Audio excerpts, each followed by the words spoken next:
For more than a generation, there was one number that almost every scientist studying human evolution agreed on. Roughly 500,000 years ago, somewhere in Africa or Eurasia, a single ancestral population split into two branches. One branch eventually became Neanderthals. The other branch eventually became us. This wasn't a fringe idea. It was printed in textbooks, taught in university lecture halls, and repeated in documentary after documentary as one of the few settled facts in an otherwise messy field. 500,000 years. That was the anchor point.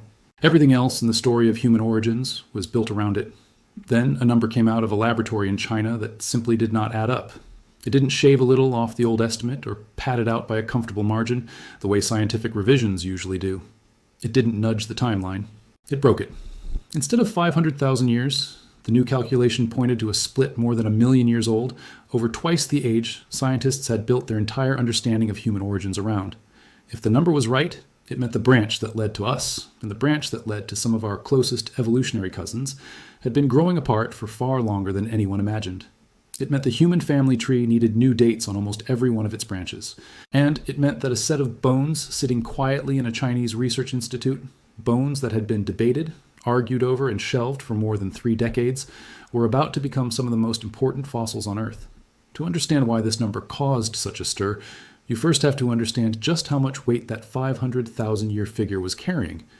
It wasn't just a date scribbled onto a diagram. It was the backbone of an entire framework scientists used to interpret nearly every hominin fossil found anywhere in the world. When researchers unearthed a partial skull in Europe, or a jawbone in Africa, or a scatter of teeth in Asia, one of the first questions they asked was where that specimen fit relative to the known split points on the family tree.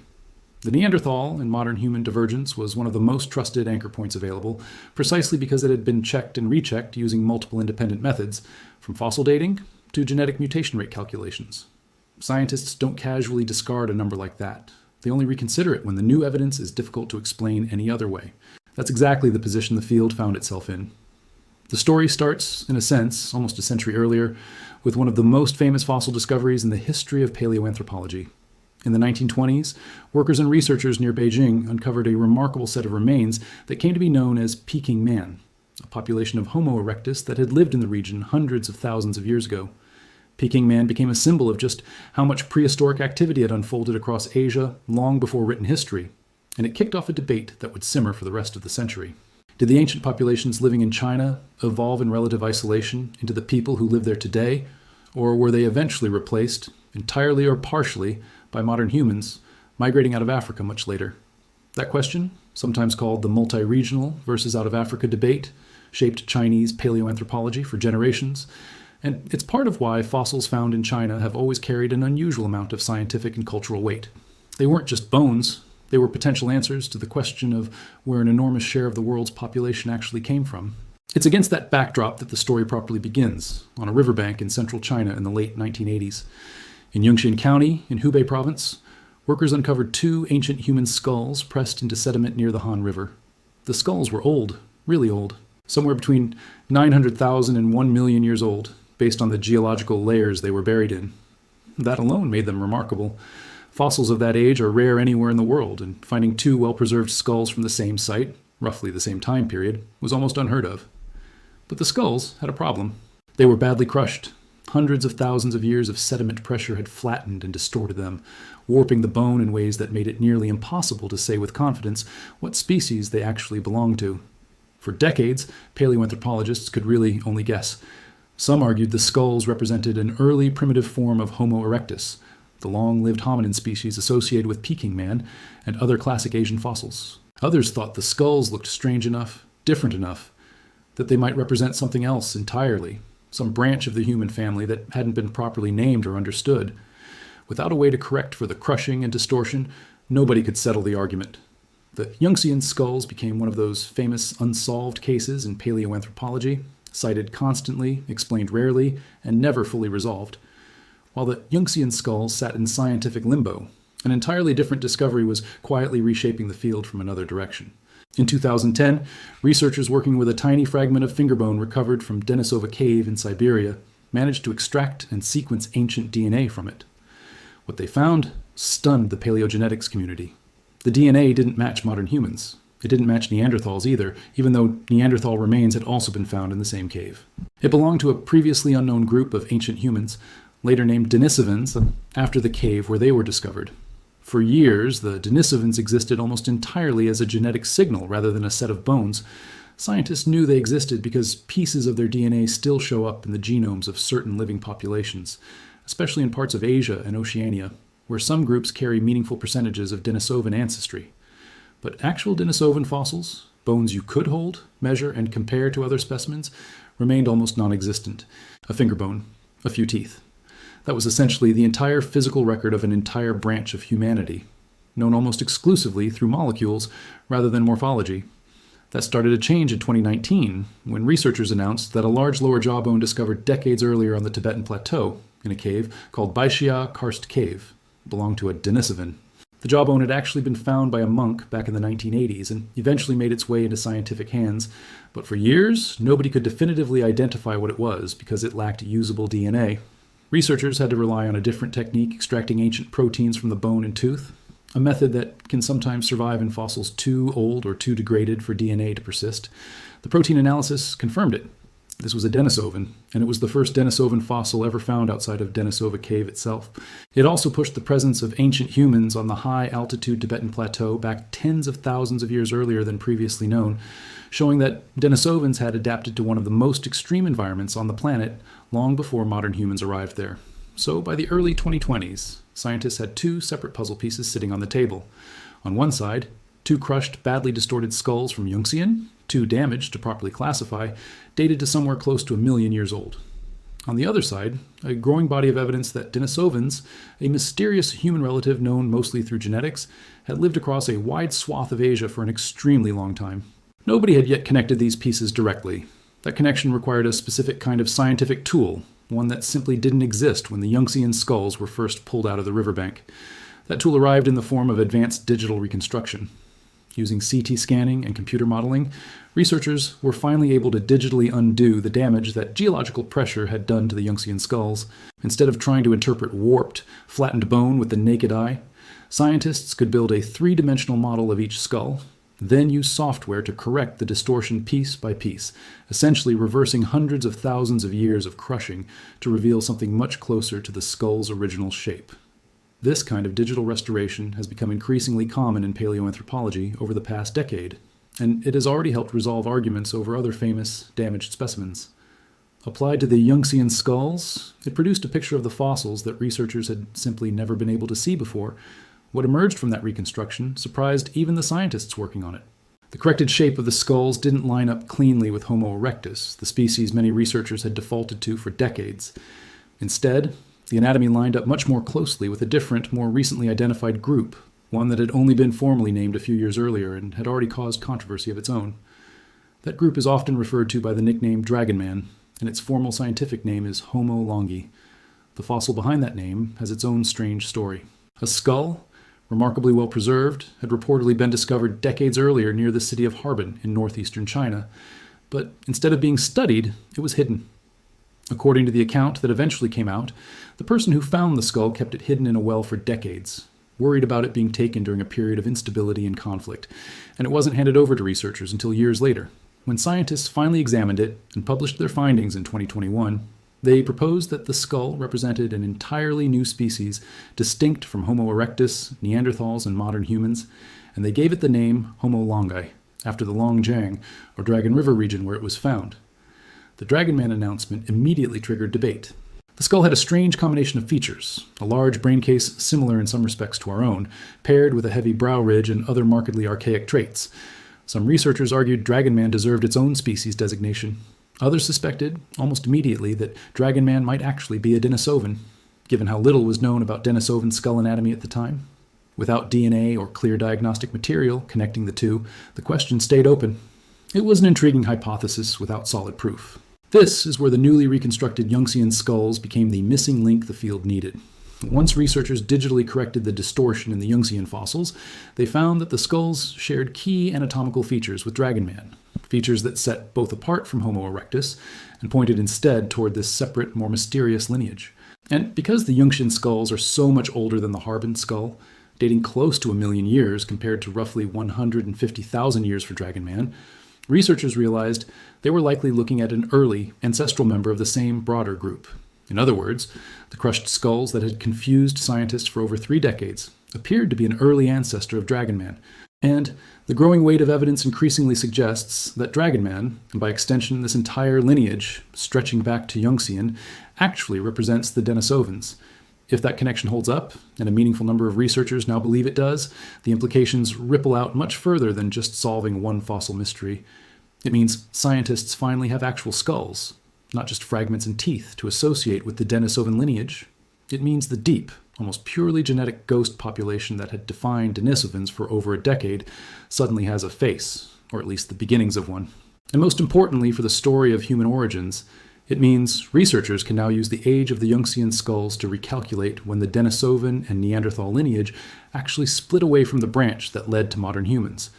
This is where that original, jarring number comes back into the picture. If the Yunxian skulls really do represent an early branch of the Denisovan lineage, and they're close to 1 million years old, then the split between that lineage and our own ancestors has to be at least that old, and quite possibly older. That pushes the divergence date back well beyond the 500,000 year mark that had been the accepted figure for so long. Some estimates built on this new interpretation suggest the true split could be well over 1 million years in the past, more than double what most textbooks currently state. Researchers involved in the reanalysis have been careful in how they present this. They know a claim this large invites scrutiny, and they know the fossil record of this period is thin enough that any interpretation carries real uncertainty. But even with that caution, the implication is enormous. If our lineage split from the Denisovan and Neanderthal lineage over 1 million years ago instead of 500,000, then Homo sapiens as a distinct evolutionary line is roughly twice as old as most people currently believe. Not everyone is convinced, and it's worth being honest about that. Fossil interpretation, especially reconstruction based on digitally corrected, badly damaged material, is difficult work, and reasonable scientists can disagree about how much weight to put on a single reconstructed specimen. Some paleoanthropologists have pointed out that fossil interpretations are notoriously tricky, and that shape alone, even carefully reconstructed shape, isn't always a perfect guide to which branch of the family tree a specimen belongs to. Ancient DNA, when it can be recovered, tends to give a much more definitive answer than bone shape does. Unfortunately, DNA this old rarely survives, especially in warmer climates like much of China, where heat and humidity break down genetic material far faster than in the cold caves of Siberia, where Denisovan DNA has actually been recovered. That means, for now, the Yunxian and Dragonman connection to Denisovans rests primarily on anatomy and geography rather than confirmed genetic proof. It's a strong case, built by serious researchers using serious methods, but it isn't the kind of ironclad certainty that a matching DNA sequence would provide. Still, even with that uncertainty, the broader trend in the field points in the same direction. Every few years for the past decade, new fossil evidence out of Asia has pushed researchers to accept a messier, more complicated picture of human evolution than the neat, linear story many people grew up with. For a long time, the popular version of human evolution went something like this. An early ancestor in Africa evolved into Homo erectus. Homo erectus eventually gave rise to Neanderthals in Europe and modern humans in Africa. Modern humans expanded across the world starting around 60,000 years ago, and everything else, other archaic humans, other side branches, were minor footnotes. That story is not what the fossil and genetic evidence actually supports anymore. Multiple distinct human species clearly coexisted across Asia for enormous stretches of time. Homo erectus survived in parts of Southeast Asia far longer than anywhere else. Denisovans occupied territory stretching from Siberia to the Tibetan Plateau and likely into Southeast Asia as well. Modern humans interbred with both Neanderthals and Denisovans when their paths crossed, leaving traces of that ancient mixing in the DNA of people alive today. The human family tree, instead of looking like a simple ladder with modern humans at the top, increasingly looks like a tangled bush with branches crossing, merging, and separating again over hundreds of thousands of years. China has become one of the most important places on Earth for untangling that bush, and that's not an accident.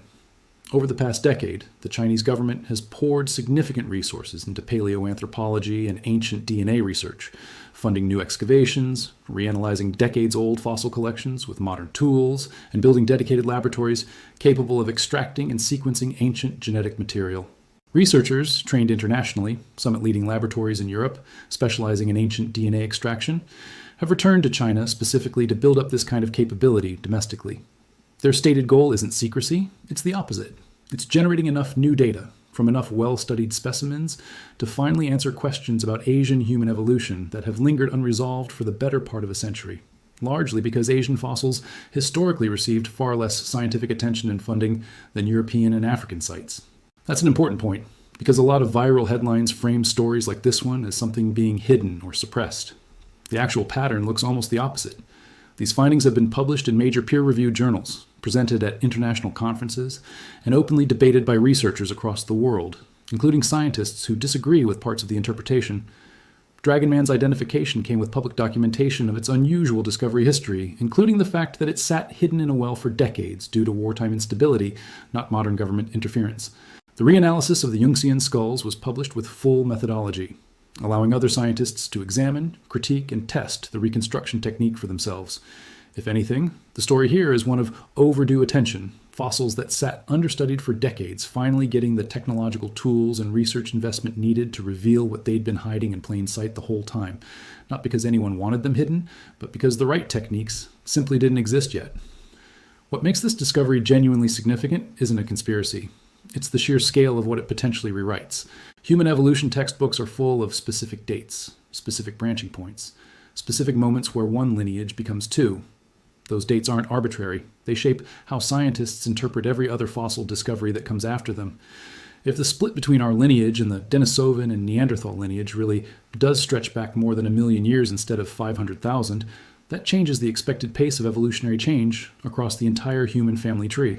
It affects how researchers interpret the age and significance of other fossils found throughout Africa and Eurasia. It changes assumptions about how long modern human traits took to develop and how gradually or suddenly they emerged.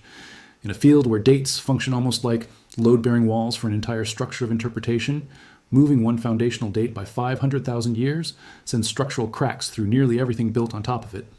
There's also something deeply human about this story, in the more literal sense. For nearly a century, Denisovans existed as one of the strangest entities in all of science, a group of ancient humans defined almost entirely by their absence. Scientists could prove they existed because fragments of their DNA persist in living people today, quietly shaping traits like immune response and adaptation to high-altitude environments. But nobody could picture their face. Nobody knew what they actually looked like, how their skulls were shaped, how they compared physically to Neanderthals or to us. They were a population known through consequence rather than direct observation, ghosts detected only by the shadows they left behind in our genomes. The possibility that the Yunxian skulls and Dragon Man finally put a physical form to that population is, on its own, one of the more remarkable moments in recent scientific history, regardless of exactly how the final dating debate gets resolved. There's also a practical, almost medical dimension to this story that rarely makes it into the headlines. Denisovan DNA didn't just vanish into the past. It survived, quietly, inside the genomes of people living today, and in some cases it appears to have shaped how those populations physically cope with the world around them. Researchers studying populations living at extreme altitude on the Tibetan Plateau found that a gene variant helping the body manage low oxygen levels traces directly back to Denisovan ancestry, inherited through ancient interbreeding and then preserved because it offered a genuine survival advantage in thin mountain air. Other studies have linked inherited Denisovan and Neanderthal DNA to modern differences in immune response, metabolism, and susceptibility to certain diseases. None of that depended on scientists finding an actual Denisovan skull. It was detectable purely through comparing modern genomes to the handful of ancient DNA sequences recovered from Siberian fossils. But it adds another layer of significance to finally having skulls to study directly. Traits that show up in living human genomes as scattered genetic signals can potentially be traced back to physical anatomy, giving researchers a much richer, more complete picture of who these ancient relatives actually were, not just how their DNA quietly persists in us. It's also worth sitting with just how strange the discovery timeline itself is. Dragon Man sat hidden at the bottom of a well for decades, protected by a private individual during a period of upheaval, completely unknown to the scientific world. The Yunxian skulls sat in institutional storage for over 30 years, technically available to researchers the entire time, yet functionally unreadable because the distortion in the bone was simply too severe for the analytical tools available at the time. Neither case involved suppression. Both involved a kind of accidental patience, fossils waiting, sometimes for reasons of circumstance and sometimes for reasons of technological limitation, until the right moment arrived for them to finally speak. In hindsight, it's almost poetic that two of the most important specimens now tied to solving the Denisovan mystery spent so long sitting quietly out of view, not because anyone wanted to hide them, but because science, unlike headlines, often has to wait. That waiting period also explains why so many people encountering this story for the first time assume something more secretive must be going on. Scientific revisions. This large don't usually arrive overnight, and they rarely come from a single dramatic announcement. They build slowly through years of incremental publications, technical conference presentations, and quiet disagreements among specialists, long before the findings filter down into documentaries, articles, and videos aimed at a general audience. By the time a story like this reaches everyday viewers, it can feel sudden and secretive, simply because the years of underlying groundwork happened almost entirely out of public view, buried in academic journals most people never read. That's not concealment. That's just how specialized science tends to move before it becomes public knowledge. Researchers involved in this work have been candid that the picture is still being assembled, and that more fossils, more advanced dating techniques, and ideally more surviving ancient DNA will be needed before the timeline gets fully locked into place. Scientists working on these specimens have acknowledged that not everyone in the field will accept the new interpretation immediately, and that pushback and counter-argument are a normal, healthy part of how major shifts in scientific understanding get tested and refined. That's not a weakness in the story. That's how serious science actually works. Big claims get scrutinized hard before they get accepted, and the researchers making these arguments seem well aware that the burden of proof sits with them. What's clear, regardless of how the final numbers shake out, is that the old simple version of the human origin story doesn't hold up anymore. The 500,000-year split that so many people learned as settled fact was always an estimate built on limited fossil evidence, and limited fossil evidence from Asia in particular. As more of that evidence comes to light, dug out of Chinese riverbanks, pulled from caves on the Tibetan plateau, reconstructed using tools that didn't exist when the bones were first found, the picture keeps getting older, stranger, and more complicated than anyone expected. The Yunxian skulls sat in scientific limbo for more than 30 years, crushed, damaged, and impossible to properly read, waiting for the right combination of technology and comparative fossils to finally reveal what they'd been holding on to the entire time. When that moment finally came, the number that fell out of the analysis wasn't a small correction. It was a number that didn't just update the human family tree. It suggested the tree had been drawn with the wrong roots from the very beginning, and that the true depth of our history and the history of the ghostly, genetically famous relatives we now call Denisovans reaches back far further into time than almost anyone had dared to calculate. Somewhere in that older, deeper timeline lies a more complete answer to who we really are. And for now, that answer is still being pieced together, one reconstructed skull at a time.